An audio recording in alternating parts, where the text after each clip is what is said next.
federal, and indeed the state capital are working together to help these poor people in New Orleans.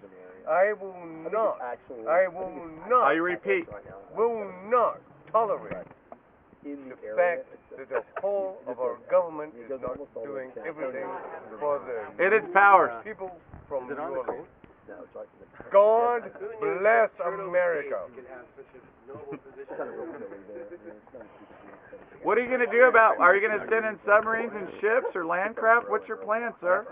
Our plan is to take every resource that America has That is full of powers. and send it to New Orleans.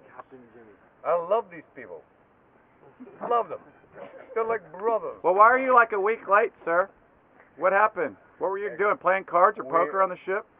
You have to understand it's a very difficult and very Costly? It's a long way to get costly and dangerous. trying and Taxing? taxing Crazy, maybe a little Crazy? situation.